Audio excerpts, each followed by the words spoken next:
This conference will now be recorded. Ride the bike if you drink Hello everybody, this is Rick Davis, and before we get into anything further, I'm going to ask everybody to, with the exception of myself, Len, and Bill Burhans, to mute their mics so we don't get any background noise. That would be very, very helpful. And we'll keep watching throughout. And Jay, maybe you can, if you see people popping on that need muting, if you could do that, that would be great. So welcome to ANCAN's special plenary with Professor Bill Burhans, who I will introduce momentarily. I will say that Bill traveled today from Boston to Buffalo, and when I hadn't heard from him at 4 o'clock my time, I'm on Mountain, I started to think maybe I should rehearse the slides, but thank goodness Bill showed up, arrived very safely, and as you can see, for those of you who are online, you can see Bill and myself in the little video icon, and hopefully below that you can see the very first slide. We will also be welcoming David Marshak, who is the manager of patient advocacy from Foundation Medicine. And Bill and David will help Bill in answering some of the more practical questions that some of you may have. I'll talk about questions briefly. Let me just introduce Bill, who's a very good friend of mine, and I've had the tremendous fortune to meet him through the advocacy work that we do. Are you recording this, Rick? Yes, I am. Okay. And so Bill is a lifelong cancer geneticist who's devoted his work to researching the way that genes work in the cancer environment and similar environments where they may actually impact the development of cancer. And unfortunately, about 5 or 6 years ago now, whose family has a strong history of cancer, very strong history of cancer, was diagnosed with fairly advanced that he was BRCA positive. He carries the BRCA2 gene. And what has been remarkable since then is that two research discoveries that Bill made in his own lab have led to him using drugs that he helped develop. In fact, the first drug was a PARP inhibitor. Some of you may be familiar with that term.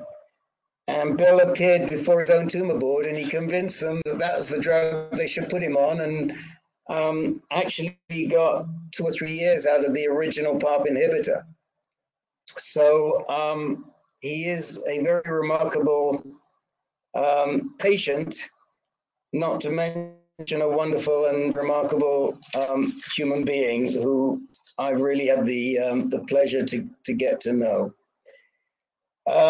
Just a very quick brief word on ANCAN. For those of you who don't know ANCAN, and this is the first time, we're a patient advocacy, navigation, and support organization.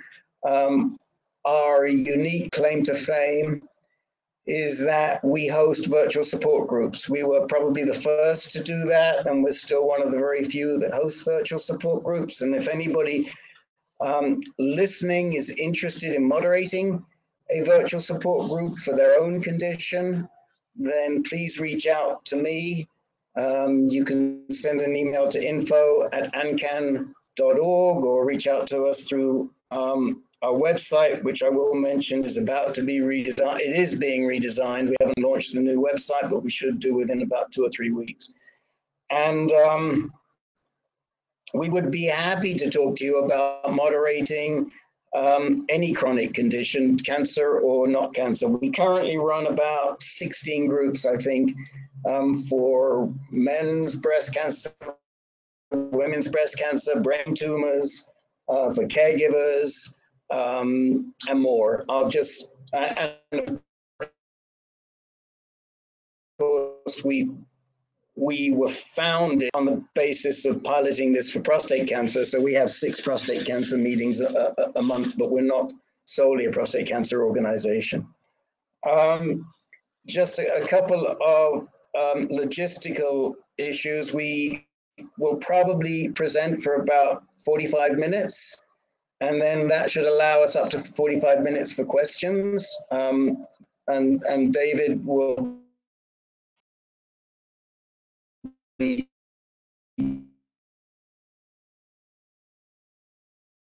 joining away. As far as if you're online, please use the chat window, which is in your GoToMeeting. And also for those who are on the telephone, if you have a question, please send it to Len, email it to Len at ANCAN, that's Alpha Nancy, Charlie Alpha Nancy, Len at ancan.org. And Len Sierra, who is one of our board members and moderators, will be aggregating the questions, collecting them, and will be posing the questions to David and to Bill. And again, if I can remind you, please, to be sure that you're muted throughout. And with that, I am going to pass you over to Bill. Bill has a highly secure computer, which means that there are things that flash up on his screen. This is what happens when you work at a place like Roswell Park, and which, by the way, is an NCCN hospital, as some of you know. So I am going to be responsible for moving the slides along at Bill's behest, and of course that will also help those of you at home who have downloaded the slides. And I did mention it before we started, but if you are on the telephone, please go to our website, look at the top, and you'll see a little note, and you can click on that link and you'll be able to download the slides and follow along with us. And with that, I'm turning it over to you, Bill. Okay, can everyone hear me? Everyone, oh, I guess I'm not going to hear anybody. They're muted. Okay, We can hear you, Bill. okay, terrific. So before I start, first, just let me say that I'm delighted to be able to do this. Yeah, Rick suggested that I do this back about a month or so ago when he visited me in Buffalo, I think, and I thought it was a great idea. What I'm hoping to do is provide enough of a background in cancer genetics so that those of you who are dealing with cancer will be able to be a little bit more informed in your discussions with your physicians about issues that are related to genetics. So I'm going to be using some fancy terms occasionally. I'm not going to be using them. I'm going to try not to use them as much as I possibly can, but sometimes it's difficult to avoid that. And so if you don't understand what my explanation of these terms, then I suggest that you email Len and make that one of your questions. And I'd also like to let you know that I'd be happy to answer any questions that any of you have, not only after my presentation, but at any point going forward in the future. And so on this first slide, you can see some contact information. I've put my email address as well as my phone number, and please feel free to get in touch with me if you have any questions, not just about my talk, but anything else that's related to cancer genetics. Okay, so, and then finally, before I start, you know, Rick told you that I'm in Buffalo, where I flew to from Boston earlier today. And I think most people know that Buffalo is famous for snow. And I don't know if you can see out the window here, but the snow is just pouring out of the sky here in Buffalo. And it's probably about 1.5 feet deep, and we're expecting about 2 more feet. And this is why earlier in my career, when I was frequently reviewing grants for the National Institute of Health, I would go to study section meetings in Washington in late June. And invariably, when people realized that I was from Buffalo, they would say something like, well, has the snow melted yet in Buffalo? Okay, so Rick, can we move on to the next slide?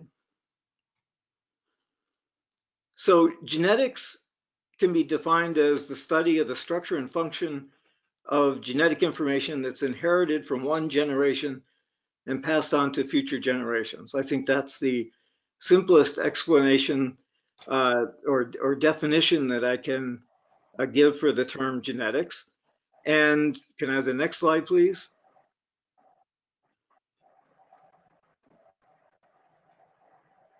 Rick?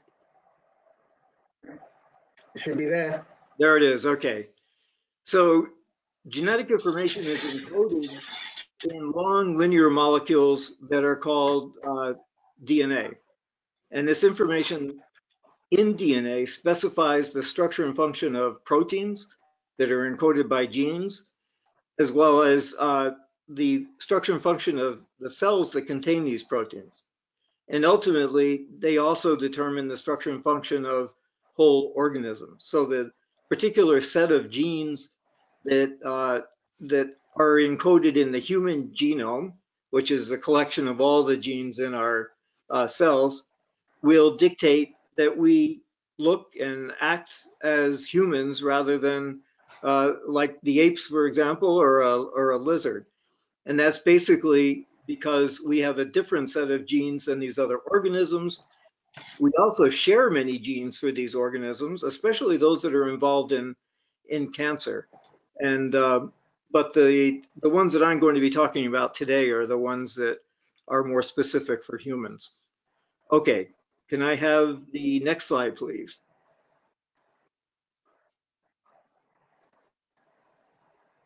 Is it there? No. Is it? Should be there. Maybe you already put it there. Okay, so cells are a structural Yes. and functional component of all complex organisms, including humans. And by this, I mean that cells are the basic building blocks of these organisms, including us. Next slide, please.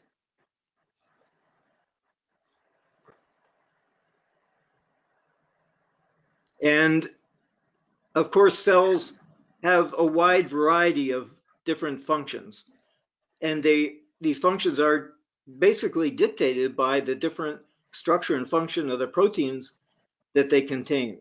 So for example, there are, as you can see in the schematic, red blood cells that have a particular shape that's very different from neurons, which are the cells that transmit electrical signals in the nervous system.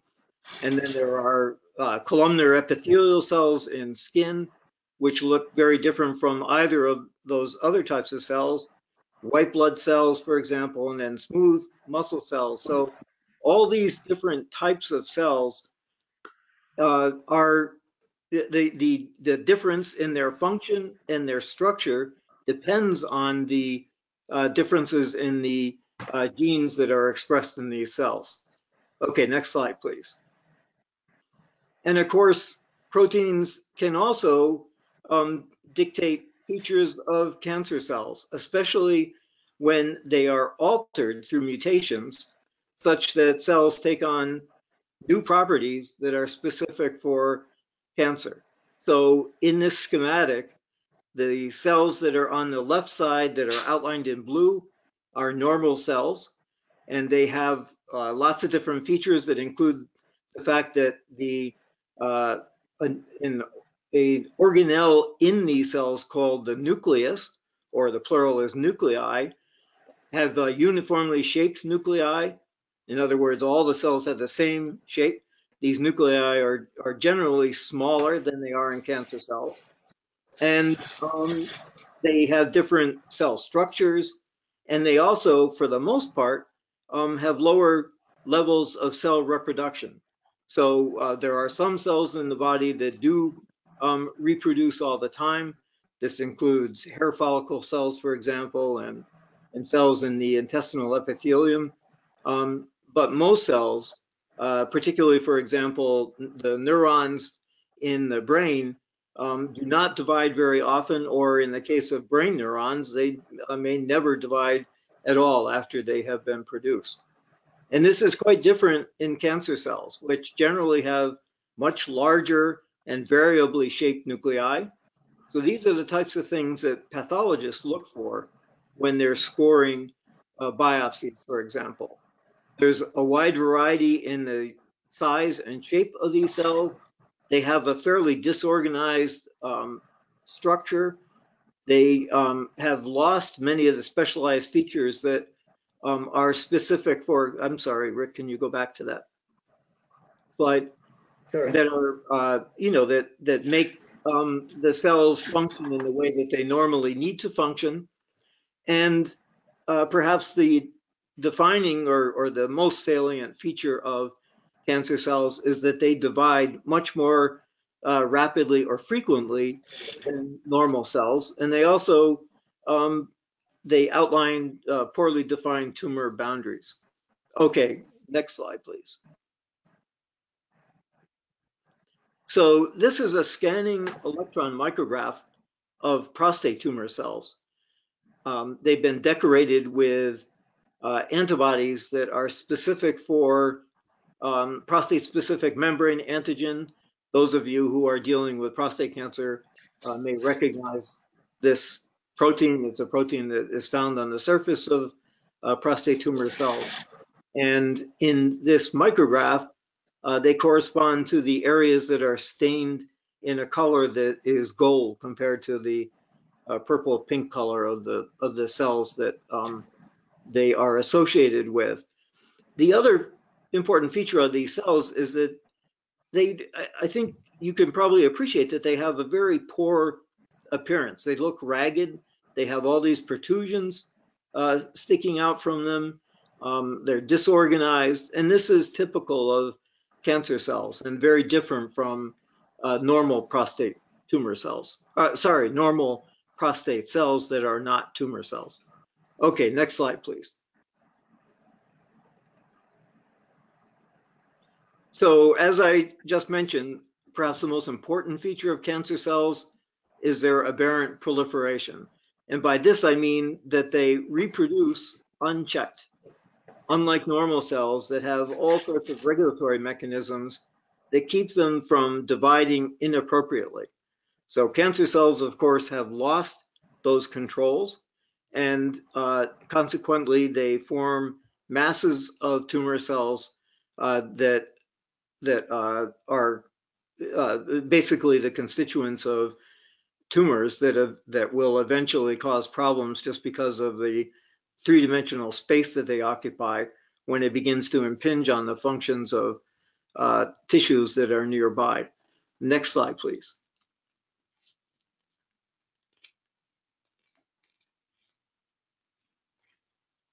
Okay, so another feature of all cells, not just tumor cells, is that they're very small. So prostate tumor cells are, for example, on average, somewhere around 8 micrometers in diameter. So a micrometer of course, is 1/1,000,000th of a meter, and a meter is approximately 39.37 inches. So hopefully you can appreciate that 8 micrometers is very, very tiny. This is below the level of capable of being detected with the naked eye. So of course, we have to use microscopes in order to visualize them. And this is a light microscope of prostate tumor cells that have been stained with 2 different dyes. One is the green dye is staining constituents of the cell other than the organelle called the nucleus that I mentioned in a few minutes ago in an earlier slide. And the nuclei are stained with a stain that specifically binds to and fluoresces when it binds to DNA. And it fluoresces with a blue color, so you can see what we're looking at here is DNA inside the nucleus of these tumor cells.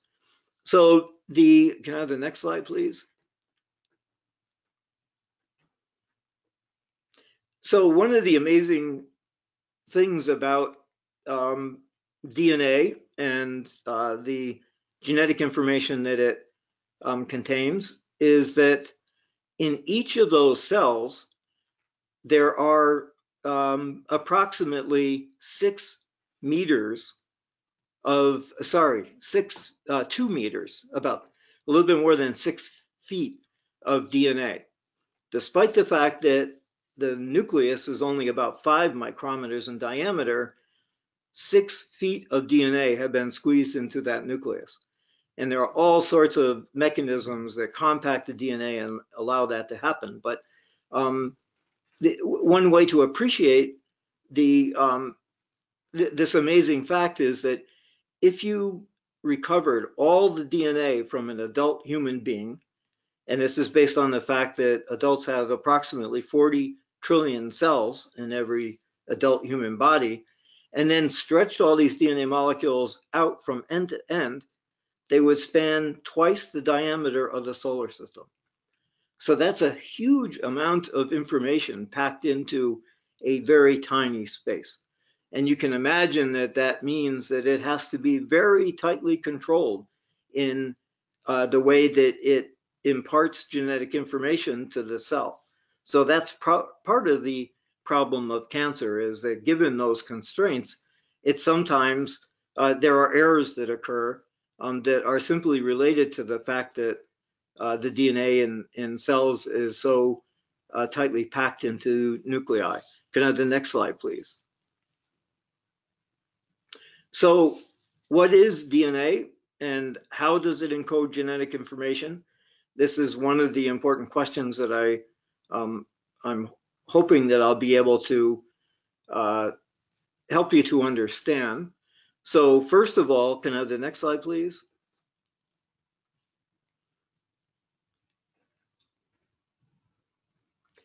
As I said a few minutes ago, DNA is a linear molecule.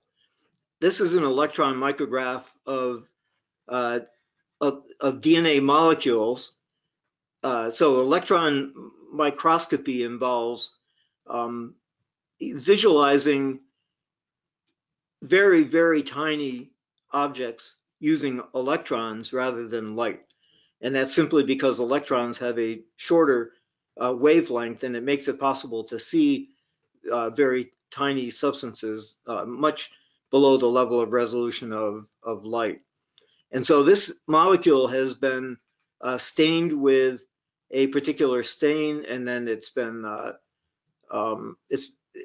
spread on a surface that has been sprayed with palladium platinum alloy, and that piles up like snow in a snowdrift on the molecule, and you can see that it has this particular linear structure. So there are 46 molecules of DNA found in most human cells, and they contain the genetic information for approximately 19,000 genes. At one time, early in the early 2000s, it was thought that there might be as many as 100,000 genes in the human genome. but now it's clear that there are just 19,000, but of course 19,000 is a huge number too. That's an enormous amount of genetic information. Next slide, please. So I think many of you probably have heard of the double helical structure of DNA.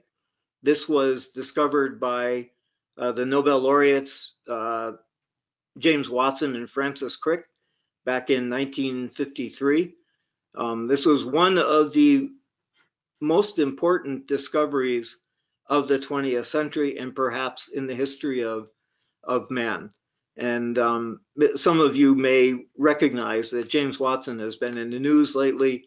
He resides on the grounds of Cold Spring Harbor on Long Island in New York City, and he's become quite controversial lately because of statements that he's made that some have interpreted as racist. So it's unfortunate, but his discovery with Francis Crick of the double helical structure of DNA was an incredibly important discovery.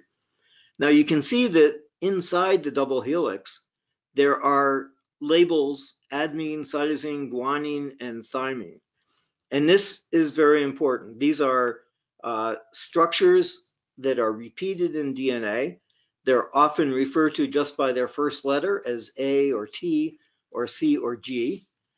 Can I have the next slide, please?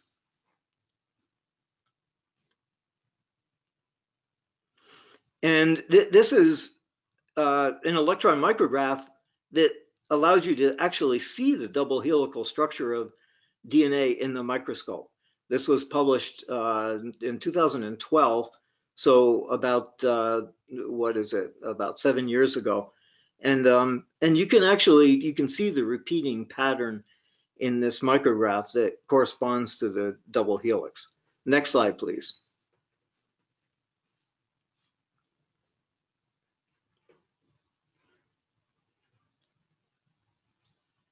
Next slide, Rick. Great. Okay. So DNA is made up of basic building blocks: adenine, guanosine, thymine, and cytosine, as I mentioned before. You don't need to understand, to get the gist of what I'm trying to convey in this talk, you don't need to remember these names. But the important thing that you do need to remember is that they're generally associated with or identified by the first letter of their name. So once again, that's A, G, T, and C. And these basic building blocks of DNA are arranged in a linear fashion in the double helix, and this involves two strands of nucleotides, as indicated just above the schematic of the nucleotides in this slide. So this is the genetic information that's encoded in DNA. It basically depends on the sequence of these basic building blocks of DNA. Next slide, please.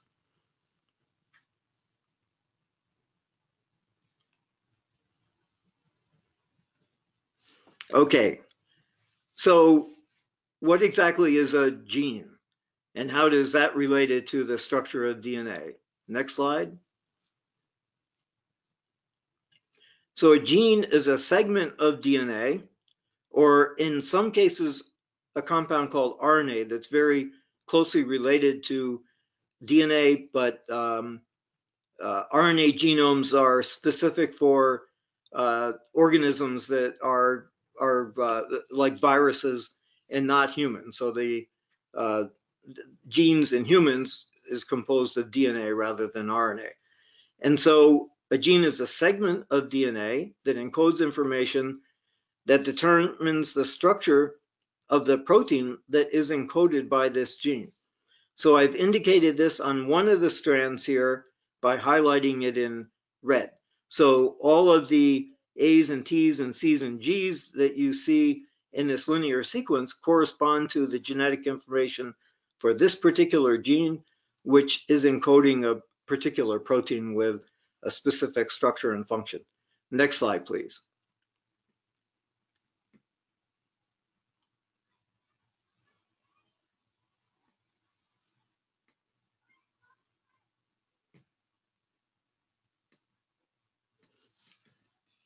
Okay, so it's also the case that proteins that are encoded by genes are also linear molecules. And that's important to understand how genes encode genetic information that dictates the structure of proteins. So in the case of proteins, there's a different type of chemical building block called an amino acid. And they have fancy names that I'm not going to tell you about, but for the purposes of discussion, I'm just going to say, I'm going to distinguish between different amino acids by color. So I'm going to be referring to blue or yellow or red or green and so forth amino acids. It's important to know that there are 20 different types of amino acids, and the specific sequence of amino acids, building blocks in proteins, is dictated by the DNA sequence in a way that I'm going to try to explain. Okay, next slide, please.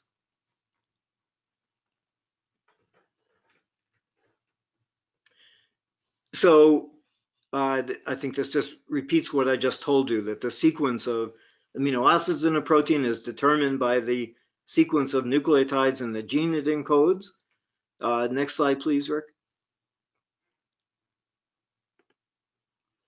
And the sequence of amino acids in proteins not only determines their what's called primary structure, that is the linear structure or arrangement of these compounds, but also their three-dimensional structure or tertiary structure, which is indicated in this schematic as a protein that has different regions that are involved in different functions, but you can see that it has, hopefully, that it has a three-dimensional structure that is very important for its function. Okay, next slide, please. And that and those functions, just to remind you again, include lots of different, the functions of lots of different types of cells, as we discussed earlier. Next slide, please.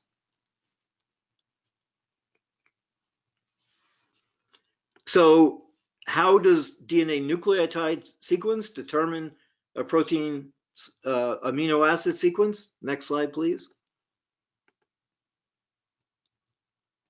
Okay, so now we're getting at the very heart of genetics. So every 3 nucleotide letters in the DNA of a gene, which is called a codon, encodes an amino acid building block of proteins. And by that, what I mean is that there is a machinery in the cell that moves down the DNA molecule and reads the chemical letters, the A, T's, and G's, and C's in the gene, and then translates that through a process that I've grossly oversimplified here for the sake of discussion. There's a lot more to it than what I'm indicating here, but ultimately that information is translated by this machinery into a particular sequence of amino acids. So for instance, you can see that in the red highlighted region of the gene in the double-stranded DNA molecule near the top, the first 3 letters are ATC. And so ATC encodes a particular amino acid, which we'll call orange amino acids. And then the next 3 nucleotide letters are TGT, and they encode an amino acid that we'll call a blue amino acid, and so forth down the sequence of the gene. And so in this way, the nucleotide sequence can be translated into the primary linear sequence of amino acids in a protein. Next slide, please. So what about mutations? Mutations are changes or alterations in the sequence of DNA, the nucleotide sequence in DNA molecules. So in all of our discussions, for example, in our virtual support rooms, we've been, there's been a lot of discussion of sequencing, and what that refers to specifically is determining the sequence of the DNA, of the nucleotides in DNA, to determine whether or not there have been changes that can result in mutations. Next slide, please. So, as I just said, a mutation is a change in genetic information, and that and that can be understood as a change in the sequence of the nucleotide letters in DNA. Next slide, please. Mutations are caused by lots of different things, including chemicals. And when these chemicals cause mutations that can cause cancer, they're known as carcinogens. There are also changes or mutations in DNA that are caused by radiation. Both chemicals and radiation basically damage DNA. And so the mutations that occur very often are related to problems in the repair of that DNA. And I'm going to tell you a little bit more about that in a few minutes. And then finally, another source of mutations in DNA or mistakes in the sequence, which I don't think is appreciated enough by those of us that work in genetics, and that is that just the process of duplicating DNA molecules, which need to be accomplished when cells divide, because the genetic information in the cell that is dividing needs to be reproduced so that there is sufficient genetic information in the two daughter cells that result when that cell divides. So a lot of mutations, and in fact, it's now thought that most of the mutations that cause cancer are caused by mistakes that occur during the process of duplicating DNA molecules. Next slide, please. When this mutation or nucleotide change occurs in a gene, of course, it can also change the sequence of amino acids in the protein encoded by that gene. So next slide, please.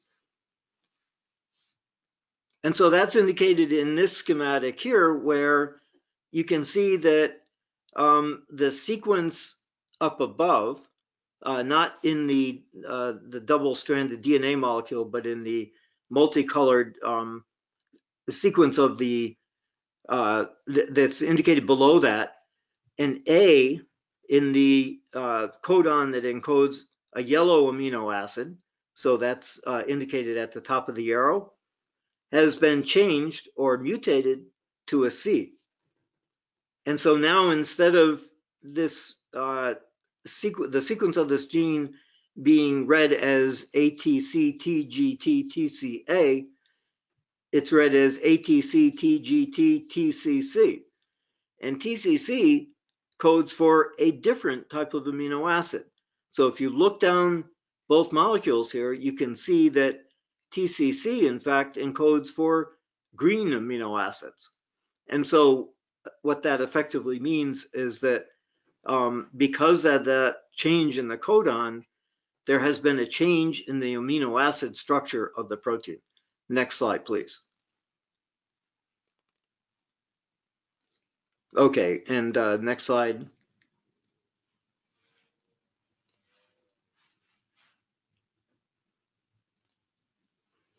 So what that effectively means is that the structure of the mutant protein is different than the normal protein, which is in genetics often referred to as the wild type protein.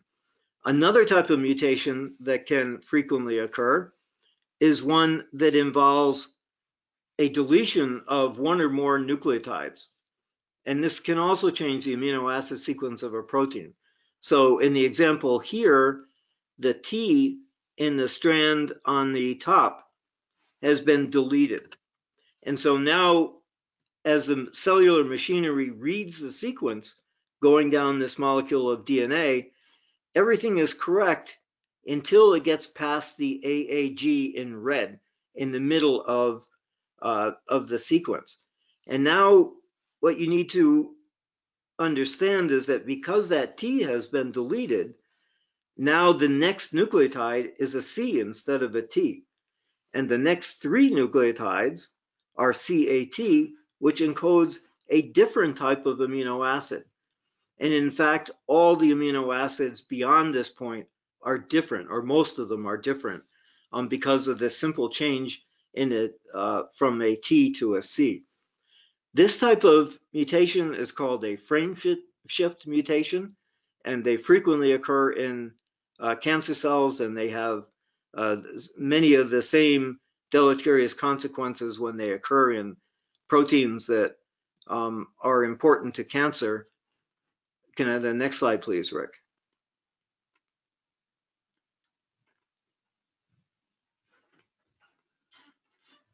And so in addition to when that type of all of these types of mutations occur in cells, in genes that are involved in the different features of cells that are important to cancer, can lead to the cancerous, what's called phenotype, or the properties of cancer cells. So once again, that includes, in addition to aberrant cell proliferation, all these other alterations in proteins that are involved in, you know, the structure of the surface of cells that allow for these large protrusions to occur, for example. Next slide, please. It's also the case that mutations can occur in DNA outside of genes. And so this is called non-coding DNA. It's not encoding a specific protein. And I've indicated a mutation, such a mutation to the left of the gene in this sequence, where whatever was there has been mutated to an A. I think it had been a T.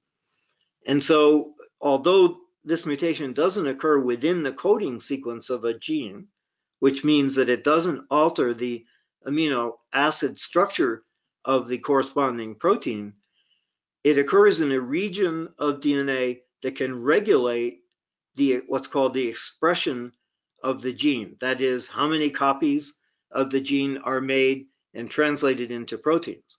So you can imagine, for example, that a mutation in this region could potentially cause many more copies of this protein to be produced, and that can lead to deleterious effects associated with that occur in cancer cells.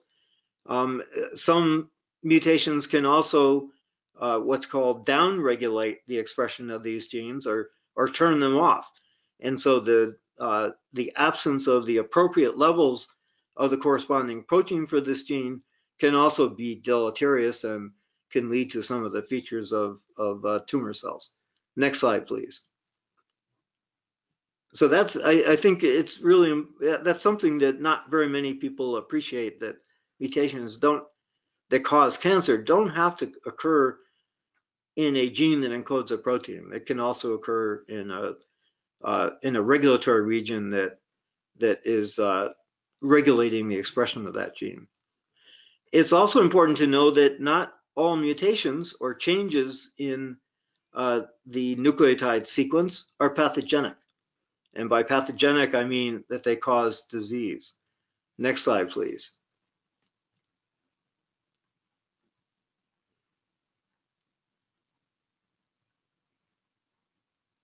Next slide, Rick, please. Great, thanks. So this is a portion of the copy of the genetics report that I received about a little less than 5 years ago, when I underwent genetic testing for mutations that could cause heritable cancer. And so what you can see towards the bottom is that the sequencing of the DNA that was recovered from blood cells that were drawn from my body and sent to the Ambry Genetics company, where they determined the sequence of a large number of genes. And so what you should be able to see here is that the sequencing detected a mutation in the BRCA2 gene. And it turns out that it's a pathogenic mutation, and this is simply known because this particular mutation has been found in cancer patients over and over again. And so that defines a mutation that can cause cancer and hence is called pathogenic. So the information here, if any of you are interested in reading your genetic reports, the numbers that are indicated to the right of BRCA2 here correspond to the nucleotide position in the BRCA2 gene where a mutation occurred, and the mutation was a deletion of a T, of a thymine or a thymidine. And so that led to, as I indicated a short while ago, a frame shift mutation in my BRCA2 gene, which means that everything downstream of that particular nucleotide position in the gene was completely scrambled, leading to the production of a non-functional BRCA2 protein. The other two genes that contain mutations that were identified, can we go back, Rick? I'm sorry. In my genome, so these are heritable mutations, was a mutation in a gene called CDH1 and a gene called MLH1. It's not important to know what these genes do, other than that they're when they're mutated in different types of mutations in these genes are known to cause cancer. But the particular mutations that were discovered in my genome are not yet associated with cancer. In other words, there are no cases that have been reported of cancer that have these particular mutations. And so they're labeled something called a variant of unknown significance. It's possible that they could cause cancer, but at this point, we just don't know. And in fact, there is a database of these mutations that is collected by an organization called PROMPT that keeps track of these mutations, with the idea that keeping track of them in many, many different patients might reveal an association with a cancer that hasn't been clear up until this point. And so if any of you have had genetic testing and and the report refers to variants of unknown significance, that's something that you should keep in mind. It might be useful to go to this database, it's called the PROMPT database, periodically to see whether or not evidence that these mutations cause cancer might have been developed. Okay, Rick, next slide, please. So a number of recent studies have established that defects in cellular responses to DNA damage. Remember that I told you a short while ago that a lot of the mutations that occur in cancer cells involve DNA damage, occur especially frequently in prostate tumor cells. So these are processes that include a process called DNA repair, which recognizes damage to DNA, and then rather than allow it to create a mutation, repairs that damage so that the sequence remains normal or wild type, and the sequence of the amino acids in the protein these genes encode also remains normal. Next slide, please.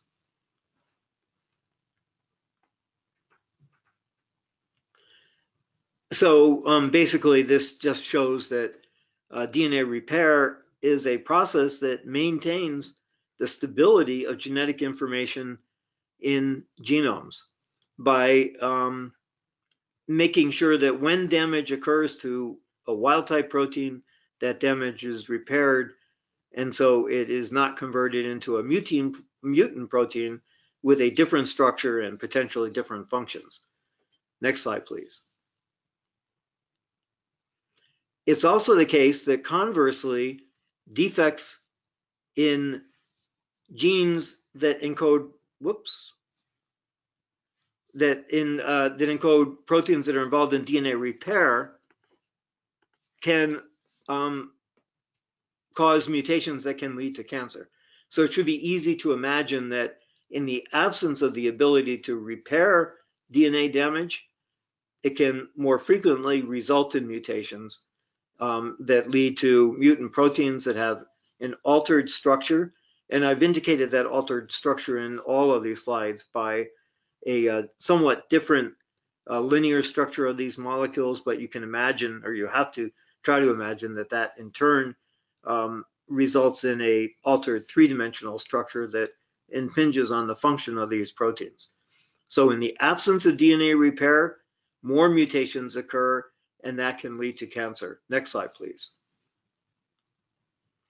This is particularly the case for the breast cancer genes, BRCA1 and BRCA2, which I think most of you have heard about. For years, they were implicated mostly in breast cancer and ovarian cancer, but in the last 5 to 10 years, it's become abundantly clear that mutations in BRCA1 and BRCA2 can also play a role in many other types of cancer, including prostate cancer. And it turns out that BRCA1 and BRCA2 genes encode proteins that are required for the efficient repair of DNA damage, especially during the period when these molecules are being duplicated in preparation for cell division. Next slide, please. So mutations that occur in germline cells are heritable, meaning they can be passed on to the next generation. And it's critically important to understand this type of mutation compared to a mutation that's called a somatic mutation. Next slide, please.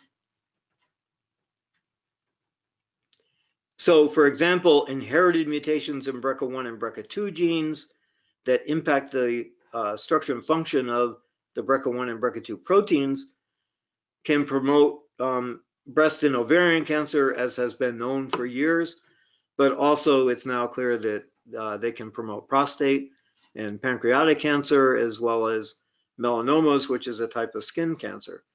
So what this means is that anyone that has been tested genetically for mutations and has been told that they have mutations in either of these two genes is at a higher risk for developing all these different types of cancer. And the risk is different. The magnitude of the risk is different for the different types of cancer. And I can't tell you what they are, but you know, if you discovered that you had a mutation in these genes, you would need to talk to an oncologist or a genetics counselor to find out exactly what the risk is. What I can say is that the risk is not minuscule, and it means that if you have mutations in these genes that are potentially pathogenic, you need to be screened for these types of cancer on a regular basis. So for example, because of the mutation in the BRCA2 gene in my genome, I am routinely screened for breast cancer and not ovarian cancer, although one of the clinicians at Roswell Park tried to tell me that I might get ovarian cancer. I think their back was turned to me when they said that. And prostate and pancreatic cancer, as well as I said, melanomas. So, for example, I'm screened for breast cancer every 6 months, pancreatic cancer about once a year, and melanomas about once a year as well. The risks involved for those latter two are lower than for breast cancer. Next slide, please. So DNA repair genes that are, when mutated in the germline, that are also associated with an increased risk for cancer include, in addition to the BRCA1 and BRCA2 genes that are designated as the PALB2 gene, MLH1, MSH2, ATM, PMS2, and a bunch of other genes as well. Most of which are, all of them are involved in the proteins that these genes encode are involved in different aspects of DNA repair. Next slide, please. So genetic testing searches for these mutations in the germline. That is, mutations that are heritable, that can be passed on to your offspring. And these are genes that, when mutated, are known to increase the risk for the development of cancer, which is why in some instances it's important to be tested for them.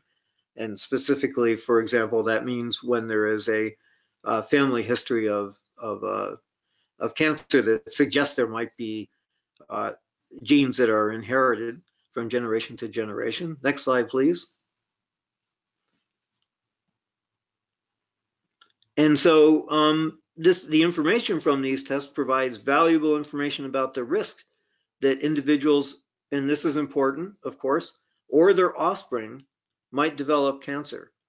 So that means, for example, that if you have a pathogenic mutation in BRCA1 or BRCA2, it would be important for any of your offspring to be tested to see if they have inherited that mutation. The odds that they have inherited it are about 50%. This information is also important for treating cancer because these genes, as I'll tell you in a minute, these mutations can be targeted with specific drugs. Next slide, please. So it is the case that prostate tumor and lots of other types of tumor cells also frequently develop somatic or non-heritable mutations in DNA repair and other genes within tumor cells. So even though I'm saying that these mutations are non-heritable, that means that they cannot be passed on to future generations. But of course, when a cell divides and its DNA is apportioned into the two daughter cells, that is also a type of inheritance.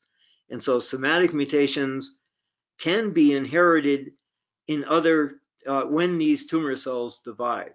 So it gets a little bit confusing, but the important thing to remember is that somatic mutations are confined only to tumor cells and not to germline.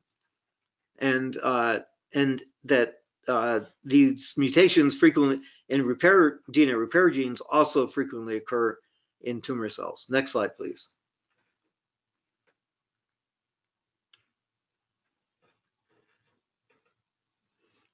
So mutations that occur in somatic cells, not germline cells, although they are not heritable by the organism, they can be passed on to subsequent generations of somatic cells, including tumor cells. This is basically repeating what I just told you.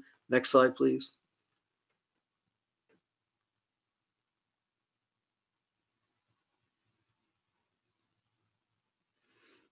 And as I just indicated, these mutations, as well as heritable mutations in the germline, can create opportunities for a therapeutic invention called targeted therapy. So this is a term that I think probably many of you have heard, and it simply refers to treating patients with drugs that interact specifically with different types of mutations. Next slide, please.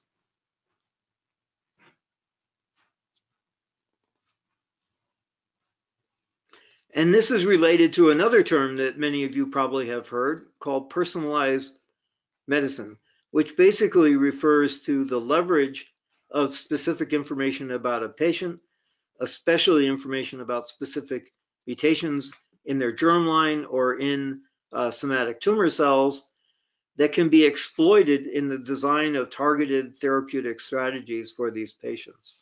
So this is a new type of medicine. It's revolutionary.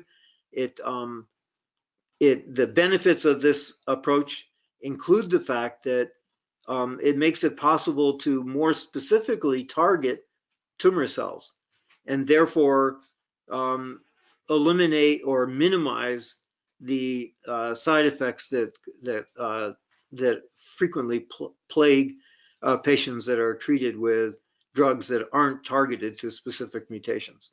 Next slide, please. So, for example, cells that have increased levels of DNA damage due to defects in DNA repair are often sensitive to drugs that increase the frequency of DNA damage. And this is because these cells already have a certain level of DNA damage that is associated with the mutation. And then if you treat them with a drug that causes additional DNA damage, then that can kick them over into a regulated pathway that causes cell death. So a lower level of DNA damage will cause mutations but won't kill cells. But then when you increase the overall levels of DNA damage by treating with a drug that causes DNA damage, then that can kick them over a threshold that causes them to die. Next slide, please. So one of the drugs that operates in this fashion is called olaparib. I think many of you have heard of olaparib. The trade name is Lynparza. It's a drug that inhibits DNA repair activity of a protein called PARP. So it's a PARP inhibitor. There are now a number of other PARP inhibitors in addition to olaparib that are on their way into the clinic. Olaparib has been approved for treatment of ovarian cancer, and I can't remember whether or not it's been approved for the treatment of prostate cancer. But in any case, treatment with olaparib causes DNA breaks to accumulate in cells that harbor mutations in genes required for DNA repair, such as BRCA1 and BRCA2, and that kicks them over into the cell death pathway that causes the cells to die. Next slide, please. So in contrast to genetic testing, which searches for germline heritable mutations, genomic testing refers to searches by DNA sequencing for mutations in somatic tumor cells, and especially mutations that can be exploited therapeutically in the fashion that I just described. So this has been a source of a great deal of confusion, I think, in lots of patients, the difference between genetic and genomic testing.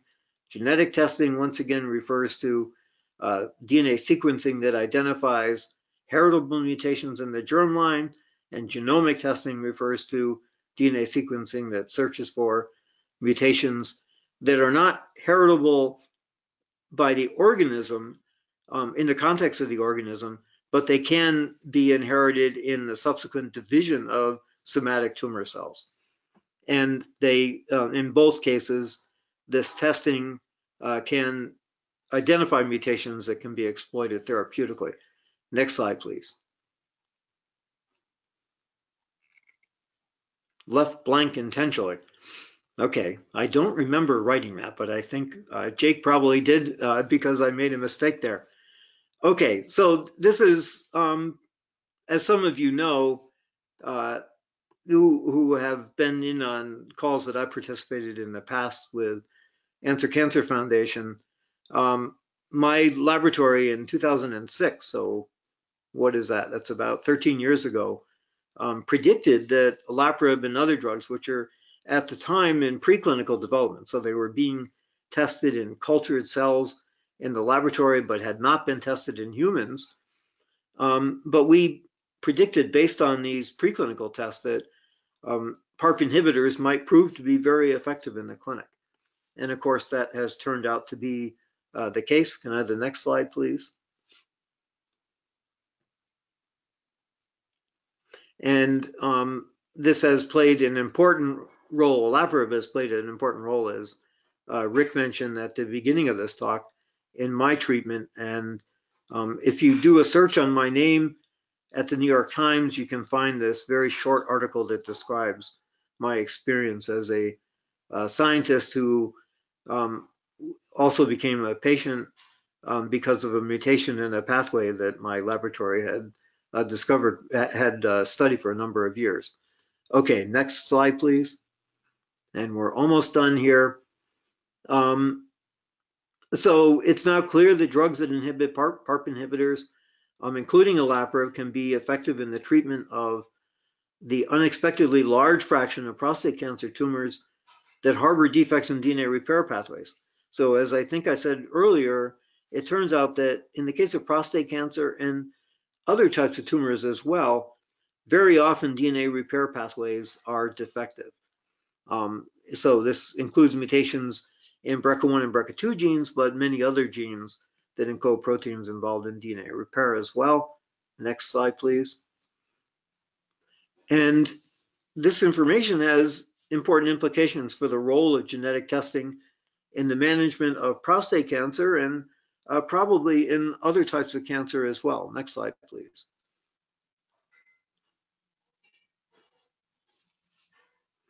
And probably most importantly, they suggest that patients with advanced prostate cancer would benefit from genetic and genomic testing for both germline and somatic mutations, independently of a strong family history of cancer.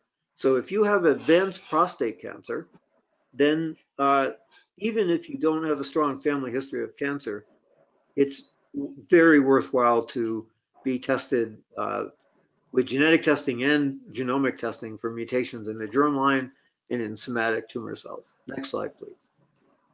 We're getting very close to the end. Okay, so I'd like to end by pointing out that there is another type of information that can be obtained by genetic testing, which can identify defects in the DNA repair process that, when defective, leads to a phenomenon called microsatellite instability, or MSI. And unfortunately, with the travel that I underwent today, I didn't have a chance to really complete this slide and tell you what MSI is about. But basically, it can be described as a type of mutation that involves a repeated sequence.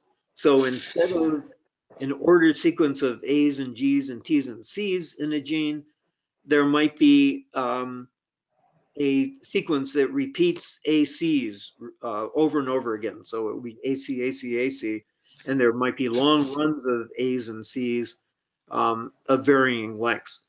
That's an indication of this process called microsatellite instability.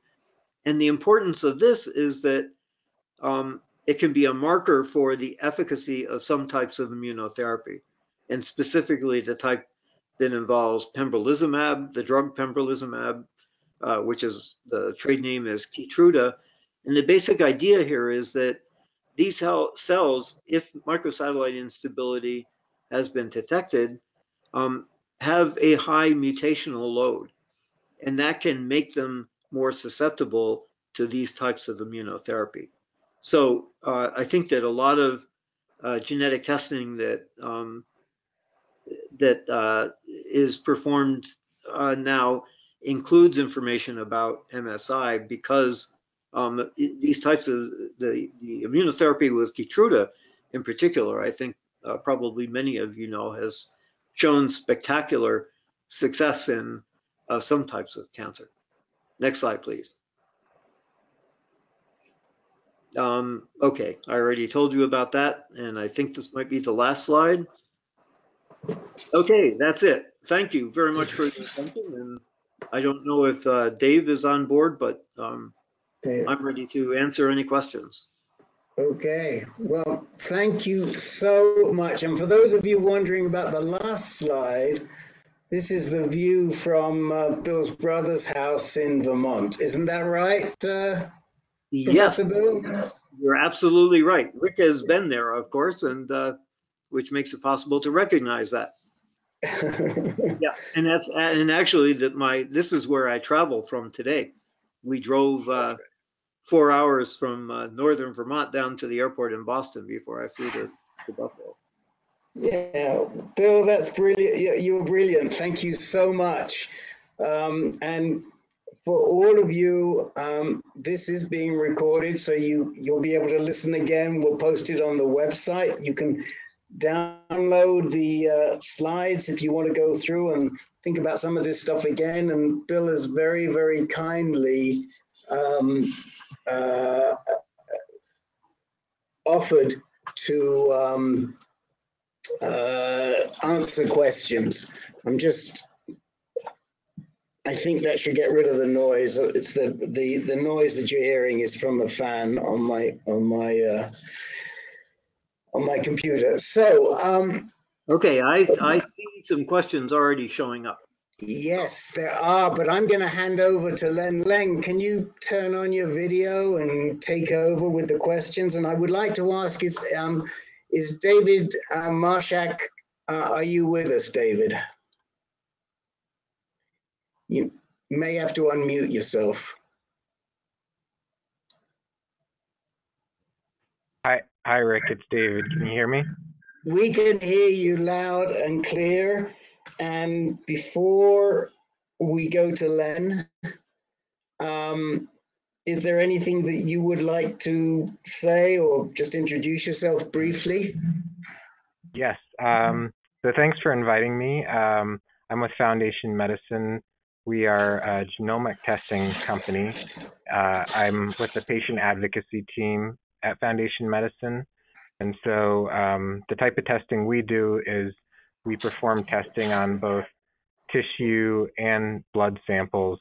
And when a sample is sent to our lab, we extract the DNA from the tumor and we sequence it to see what somatic mutations, to use the term that Bill was discussing, what somatic mutations or other biomarkers such as microsatellite instability are in the tumor, and based on the findings there, we can identify different targeted therapy or immunotherapy treatment options. And there are other labs that do similar types of testing as well. David, could you briefly explain, I just ran out of time today, the difference between liquid biopsies and solid tumor biopsies? Sure. So for people with a solid tumor cancer like prostate cancer or breast cancer or lung cancer, you have a solid tumor mass, a tumor tissue. And so one type of testing you can do is on the tumor tissue itself. You have a tissue biopsy to take that tumor tissue from the body. That tumor tissue can be preserved and slices of it cut and placed into slides, and either the block of tissue or the slides can be sent to the testing lab. And so then the DNA from the tumor tissue itself is analyzed. Another type of testing is what's called a liquid biopsy, where in this case you have within the solid tumor in the body, there are pieces of tumor DNA can come off of that tumor and be circulating within the bloodstream.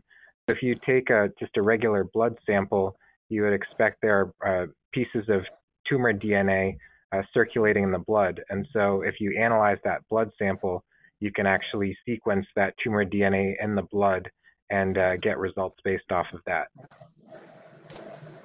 Thank you. Thank you. So Len, are you with us?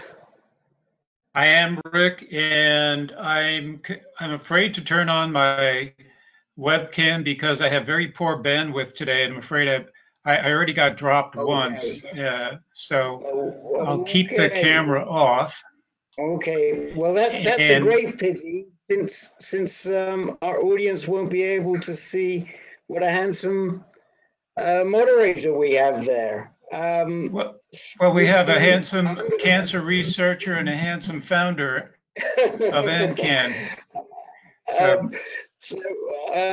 Lynn, can I turn this over to you to moderate the questions, please? Absolutely, yes. Okay, so we have a question. This looks like it might have been from Rick. How do we get from the nucleotide coding to the gene names we recognize, like BRCA, ATM, MLH, etc.? That's for you, Bill. I'm looking for that question. I didn't quite understand it. Can you repeat that again? I think possibly Rick was wondering if there is a connection between the nucleotide coding and the names of the genes, such as BRCA, ATM, MLH, okay. Which I think the answer is no, but go ahead. Yeah, okay. If I understand the question correctly, it's asking whether or not the names of the genes are somehow related to the nucleotide coding. And you're correct, but the answer is no. So BRCA stands for breast cancer gene. ATM, which is, just simply reflects the fact that it was discovered as a gene that when mutated causes breast cancer. ATM stands for a very complicated name called ataxia mutated, and I won't go into the derivation of that name, but it does not bear any relationship to the nucleotide sequence of the gene, and that's the case for other gene names as well. Thank you, Bill. If I could just follow up then. So when you look at that long string of genes that you showed us, of DNA coding that you showed us, Yes. are there a series of nucleotides or letters together that constitute a known gene? How do we get from seeing all those letters to the name of a gene, to identifying a gene? It simply reflects the fact that a gene with that particular nucleotide sequence has been implicated in the development of, for example, cancer. So every gene has its own nucleotide sequence. That's right. It's unique for each gene. Is that so? That's a somewhat different question, but yeah, that's very important to understand that. Yeah, that's what I was getting at. I didn't phrase it very well, Professor. I'm sorry. Yeah, no, that's fine. It's a great question, and the answer is that the nucleotide sequence is specific for these genes.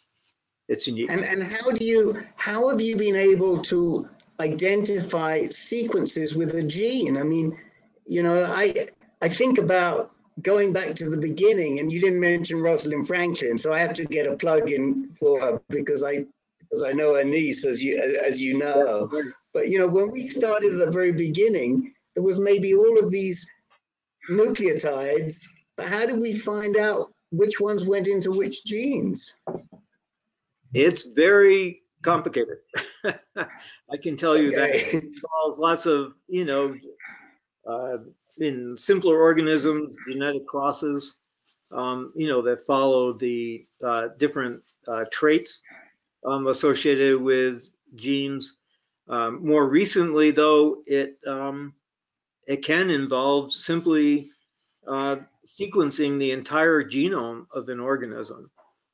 So if you suspect that a mutation has caused cancer in a particular organism, for example, one way that you can now look for the relevant gene and the mutant form that causes cancer is to simply sequence the entire genome of the organism that has cancer and compare that to an organism that doesn't, and look for mutations in a gene that occurs specifically in the organism that has cancer.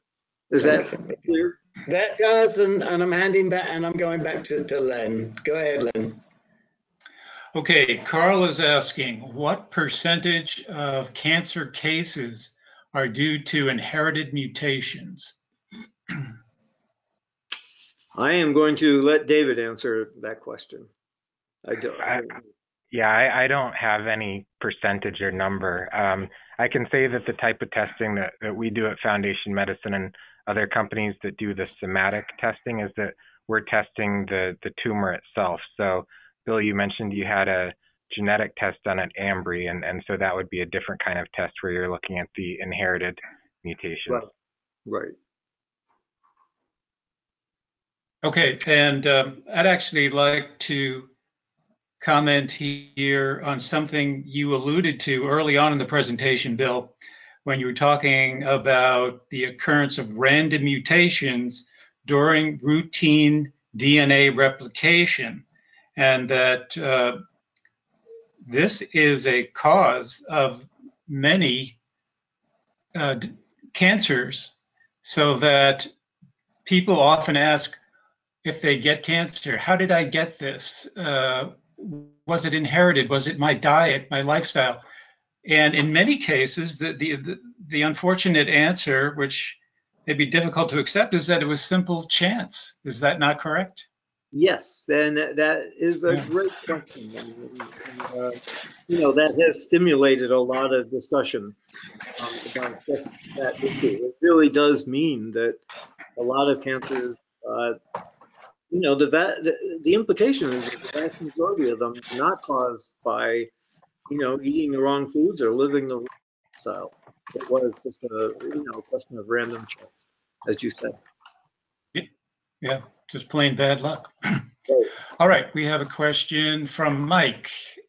It seems that there can be more than one type of mutation in the BRCA2 gene.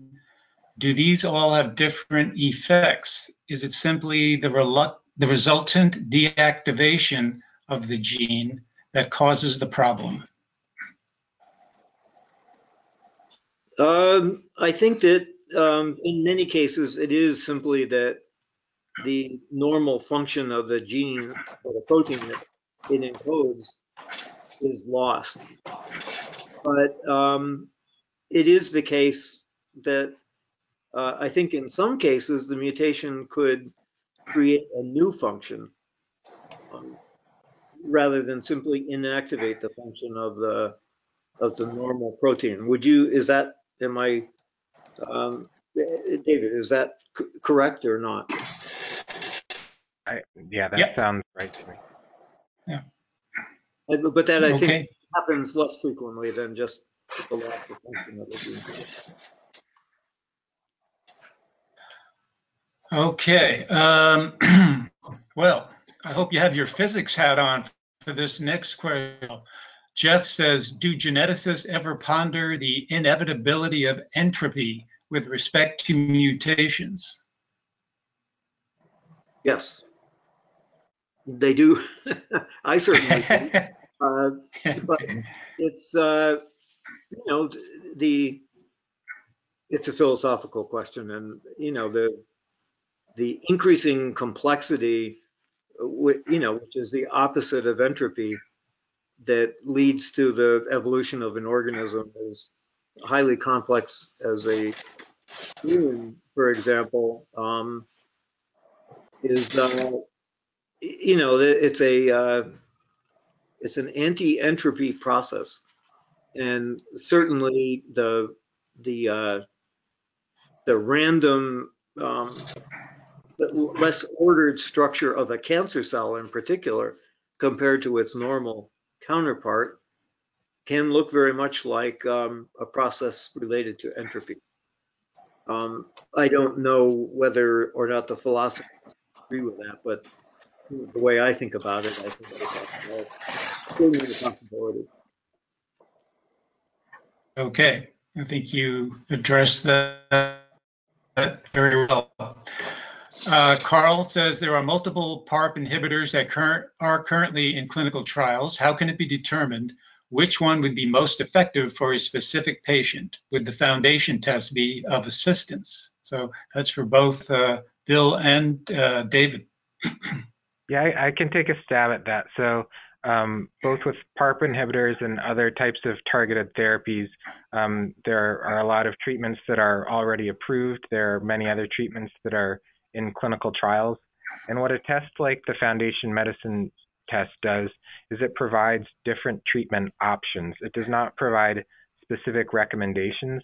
So it matches the mutations found, any other biomarkers such as microsatellite instability or tumor mutational burden, and then the scientists scour the literature to see what are the approved therapies or what are the clinical trials, and those options are all listed in the report. That report goes to your doctor, and then your doctor can consider what those different options are, look at your treatment history, and potentially consult with one of our oncologists or scientists here in helping to, in collaboration, decide the next treatment step. So that seems to imply, David, that not all PARP inhibitors, for example, are created equal, and that there is enough known about the effects of these inhibitors at this point to make rational decisions about, choosing one over another. Is that the case, or? I don't know that we will necessarily say, we certainly will not make recommendations about one over another. We provide the options, but there can be different reasons why one for one patient might be better or another for another patient might be better. And that's something that an oncologist would be able to tell a patient. Is that correct? Yes, it would be the patient's oncologist who makes that decision, but people at a testing company like ours are available to consult on that decision. Okay, great. Thanks. Okay, Jeff asks, or just more of a statement at first, at least, as a scientist from Caltech that made his living in software, my last effort was in big data before retirement, which seems it could be applied with great value to large genetic databases that companies like Ancestry.com have. Is there a privacy concern here? Basically, you would need to correlate the genetic data with medical records. Yeah, I think that's a really good point that when companies like ours perform a lot of tests for a lot of patients, you accumulate a database. And part of the value of advancing treatments and research is being able to correlate or connect genomic data with clinical data, but there's that privacy concern. So we work with a company called Flatiron, which has clinical data, but to connect those, the clinical and the genomic data, it's de-identified on both sides, and there's a code which links the two pieces together, but it's de-identified from the patient, so that PHI or personal health information is not a part of it. I just want to insert here, if anybody has questions and they haven't asked them yet, you can email len@ancan.org, or you can put them in the chat window if you're online. Back to you, Len. Okay, Carl is asking, how effective is precision medicine in treating cancer? Is it ready now or at some point in the future? Is this the same as immunotherapy? Yeah, Dave, if you want to take this one? Yeah. Sure. So precision medicine is the general category. It's often referred to as personalized medicine, but the idea of treating a patient's cancer more specifically to that patient, the markers and mutations within their cancer, rather than taking a more generalized approach like chemotherapy.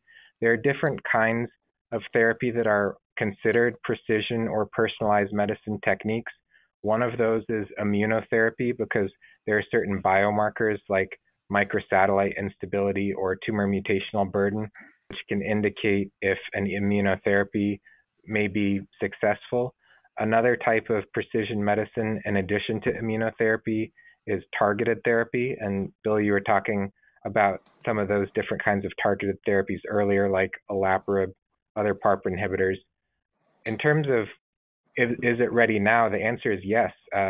Many patients have had genomic testing, have had mutations identified, and have gotten on targeted therapies or immunotherapies based off of that and have benefited. In terms of in the future, there's always more information that can be gathered, more research, more treatments going into clinical trials, more clinical trials being approved. So as we go forward, it will only become more useful, but certainly today there's a lot of use for it.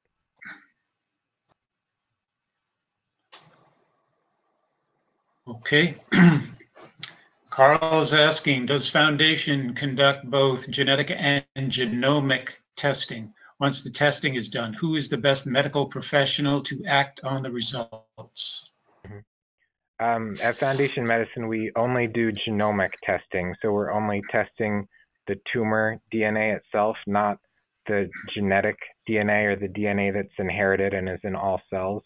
So we're just looking at that tumor. And then once the testing is done, we provide a report back to the oncologist with those results. What are the mutations we found? What are the biomarkers we found? And what are the targeted therapies, immunotherapies, or clinical trials that could be considered? And then your oncologist could act on those results. So Okay. I'm going to jump in only because I know that Bill's getting pretty tired there, and let's just take a couple more questions. There is one question that I think is very interesting that Jacob asked about how cells divide. Let me see if I can find that question. He says he thanks you for the presentation, Bill, the lucid presentation, and he said one of the characteristics of a cancer cell is that it multiplies faster. What is the mechanism for making it multiply faster? Okay, so I'm not sure that faster is the right term. Cancer cells divide more frequently, which is slightly different than faster. I mean, they often do divide faster too, especially at later stages of cancer progression. But the salient feature of cancer cells is that they divide more frequently than their normal counterparts. And I'm sorry, what what was the rest of the question? How come they divide more quickly? Okay. So there are proteins that regulate cell division, and put the brakes on when cells are not supposed to divide, and if those proteins that serve as brakes to cell division are mutated in a way that they lose that function, then that can lead to inappropriate and more frequent cell division, which is, once again, the hallmark of cancer. So, it's a complicated process. It involves lots of different proteins that regulate cell division, and any of them, or many of them, I guess I should say, can be mutated in a way that will cause inappropriate cell division. And Len, you want to pick the last question? Yeah, I think this is an interesting one, Bill. It's for you, I would say. Question is, can the BRCA2 mutation be corrected with CRISPR technology, which is a gene editing technology? Technically, yes. I think it's something that if you took tumor cells from me, for example, and cultured them and use CRISPR technology to repair the deletion that led to the loss of BRCA2 function in my cancer, it could be corrected.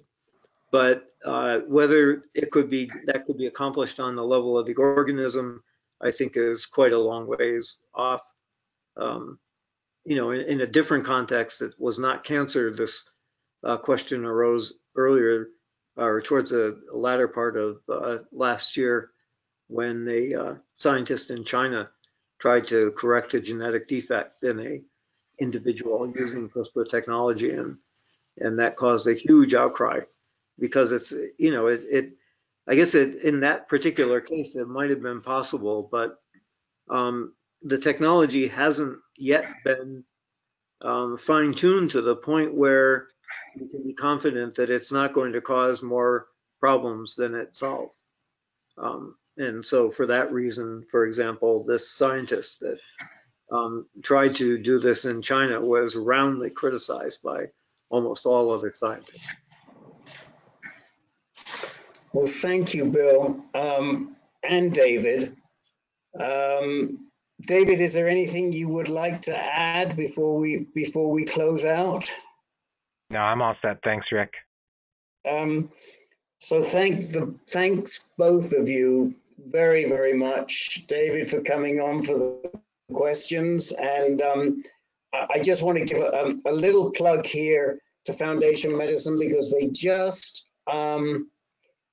launched a new website, a new page on their website to explain somatic testing to patients and there is a really excellent video that I would recommend. I'd recommend you all look at the page, and I'd also recommend you all look at the video, because I think the video for me was pretty worthwhile, and I think you'll find it very helpful.